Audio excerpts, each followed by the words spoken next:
최악의 경제난을 겪고 있는 중국에서 이 청년 일자리 문제의 심각성이 크게 부각되고 있습니다.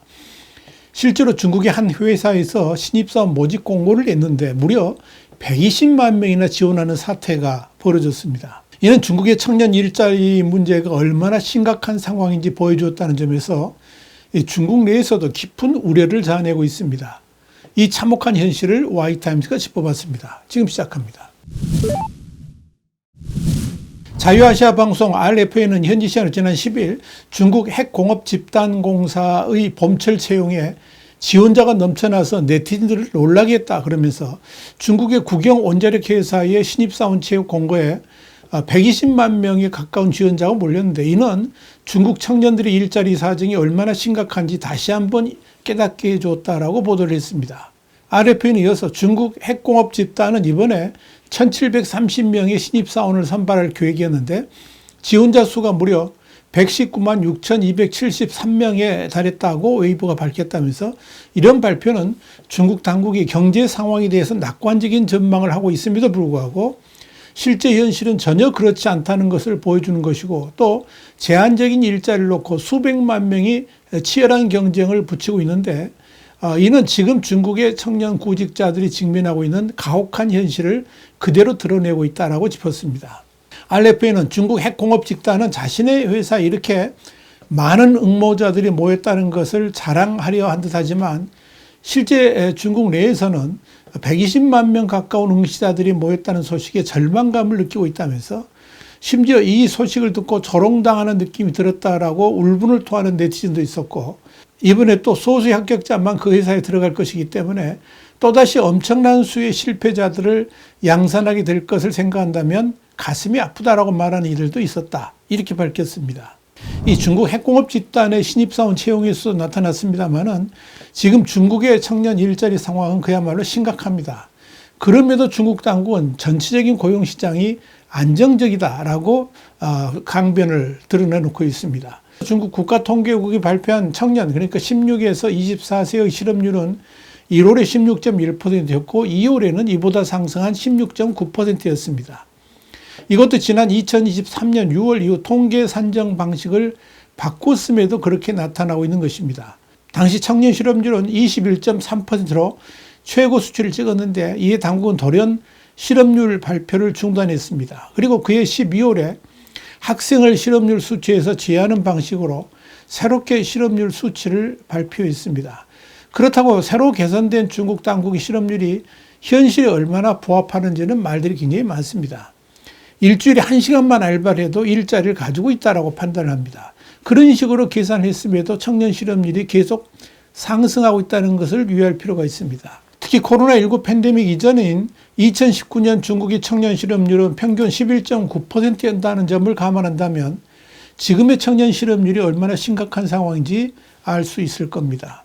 이와 관련해서 베이징대 장단단 교수팀은 지난 2023년 7월 당시 기준 중국의 16에서 24세 청년층의 실제 실업률은 46.5%에 달하는 것으로 추산했다면서 탕핑 그러니까 가만히 누워서 아무것도 하지 않는다는 뜻인데요. 이 탕핑족과 부모에게 의존해 생활하는 캥거루족을 합친 청년이 1600만 명에 달한다고 말했습니다. 그래서 이들을 실업자로 포함하게 되면 3월 중국의 실제 청년 실업률은 46.5%로 당국이 발표한 19.6%를 훨씬 웃돈다라고 밝힌 겁니다.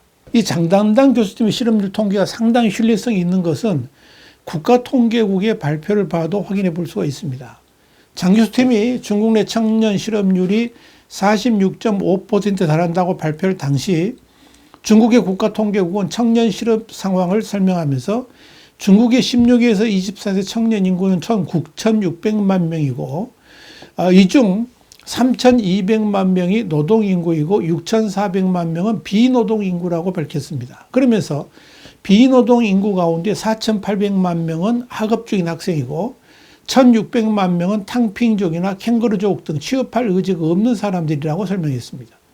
국가통계국은 이어서 학업이나 취업준비 공부를 하느라고 일할 의사가 없거나 가사일을 하면서 노동시장에 참여하지 않는 사람은 비노동력으로 실업인구에 해당하지 않는다라고 밝혔습니다. 다시 말해서 일자리를 원하는 노동인구 3,200만 명 가운데 630만 명만 일자리를 찾지 못한 실업 상태, 이렇게 밝힌 겁니다. 여기 대해서 장 교수는 탕핑족이나 부모의 의존에 생활하는 청년 대부분이 심각한 취업난 때문에 구직을 포기한 상태로 언제든지 기회가 되면 노동시장에 복귀할 의사가 있기 때문에 노동인구에 속하고, 이럴 경우에 중국 청년 인구의 절반 가까이가 실업 상태다, 이렇게 설명한 겁니다. 당연한 지적을 한 거죠. 장 교수는 중국의 심각한 청년 실업 문제는 2020년 이후 3년간 지속된 코로나19 확산과 엄격한 방역 통제의 영향으로 소비와 기업 경영 환경 등 경제 전반이 타격을 받은 데서 기인했다면서, 이 청년 실업 문제 해소를 위해서는 대학 졸업자들이 고용이나 급여 등 처우에 대한 눈높이를 낮춰서 취업한 뒤에 더 나은 직업을 선택하도록 유도하고 경제 회복을 가속화해야 한다, 이렇게 지적을 한 겁니다. 문제는 청년 일자리 상황이 앞으로 더욱더 악화될 가능성이 높다는 점입니다. 여기 대해서 RFA는 그리 안 해도 중국 내 취업시장이 좁아지고 있는 가운데 미중 간 관세 전쟁은 지금 상황을 더욱 악화시킬 가능성이 있다고 짚었습니다. 여기에 대해서 시사평론가 왕재는 자유아시아 방송에 지금 중국의 대졸자 취업률은 30%에도 이르지 못한다면서 올해는 미중 간의 관세 전쟁까지 겹친 데다가 중국 경제 상황이 더욱 나빠질 것으로 보이기 때문에 지난해보다 대학 졸업생들이 일자리를 구하기 더 어려워질 것이라고 진단했습니다. 경제학자 시링도 이 자유아시아 방송과 인터뷰에서 중국 관영 언론은 2024년부터 25년까지 경제에 대한 밝은 전망을 끊임없이 그려왔지만 중국 핵공업그룹의 범철 채용 수지는 이런 주장과 직접적으로 모순되면 경제 낙관론이 표면적인 것에 불과하다는 것을 드러내고 있다고 말했습니다. 이렇게 심각한 중국의 청년 일자리 문제는 너무나도 많은 사회적 불안과 함께 문제들을 양산하고 있습니다. 특히 문제가 되는 것은 중국에서 이른바 사불 청년이 증가하고 있다는 겁니다. 여기서 사불 청년이라는 것은 연애, 결혼, 내 집 마련, 출산을 안 하겠다는 청년층을 가리킵니다. 여기서 뉴욕타임스는 중국 젊은 층 사이에서 미래에 대한 확신이 크게 흔들리고 있다면서 코로나19 사태 여파와 시진핑 국가주석 치하의 강력한 사회 통제가 젊은 층의 불안을 가중시키고 있다고 진단한 바 있습니다.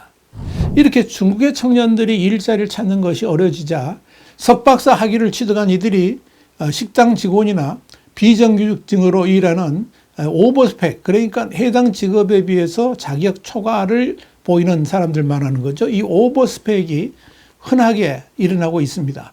영국의 BBC는 지난 1월 4일 중국은 물리학 석사 학위 취득자가 고등학교 잡부로 취직을 하고 철학 전공자가 배달기사로 일하고 명문清华대 박사학위 소유자가 비정규직 보조경찰에 지원하는 나라가 됐다, 이렇게 보도해서 충격을 준 바 있습니다. BBC가 보도한 바에 따르면 세계적 명문 홍콩 과학기술대에서 재무학 석사학위를 받은 우단 씨는 현재 상하이의 한 스포츠 부상 마사지 클리닉에서 인턴으로 일하고 있습니다.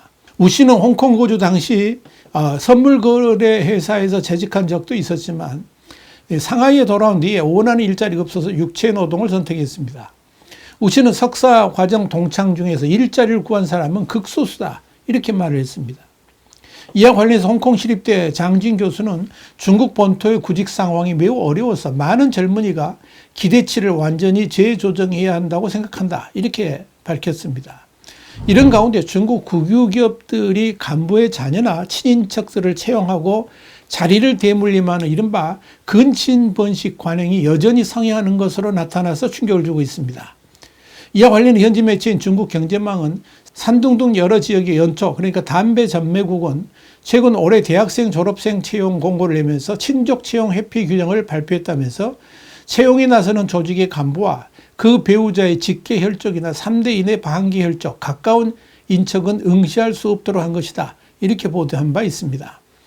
중국 경제망은 이어서 이는 국유기업들이 관행처럼 간부의 자녀나 친인척들을 채용하고 자리를 대물림하는 근친번식을 막기 위한 조처라면서, 그러나 이런 채용 규제는 새로운 조치가 아니라 오히려 국유기업들의 자리 대물림이 여전하다는 것을 방전한 것이다, 이렇게 꼬집었습니다. 중국 경제망은 국유기업 간부와 친인척 관계인 것을 감추기 위한 이력서 위조, 특채와 같은 우회적인 채용 등은 규제를 빠져나가는 흔해 빠진 수단이 되었으며 여전히 국유기업들의 공정한 채용을 기대하기 어렵다면서 서로 다른 국유기업 소속 간부들이 상대방의 자녀나 친인척을 마취형에 품앗이하는 수법도 새롭게 유행하고 있다고 밝혔습니다. 이런 상황에서 중국 당국이 가장 우려하는 것은 이런 청년 실업자 문제가 사회 문제가 되면서 중국 공산당 체제를 위협하는 시한폭탄이 될 수도 있다는 점입니다.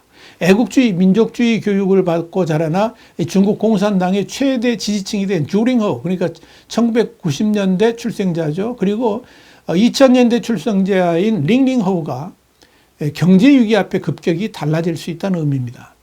그렇기 때문에 이들에게 지난 2022년에 백지시와 같은 불쏘시기가 만들어질 수만 있다면 이들은 언제든지 반공산당, 반시진핑 세력으로 돌변할 수도 있다는 점에서 중국 당국은 살얼음판을 걷는 심정으로 이들 세대를 불안하게 지켜보고 있다는 겁니다. 결국 시진핑의 중국 공산당이 경제를 이중역으로 만들면서 발생한 일이라는 점에서 자업자득이라고 할 수가 있을 것입니다. 와이탄 국제정세 분석의 주북이었습니다. 감사합니다.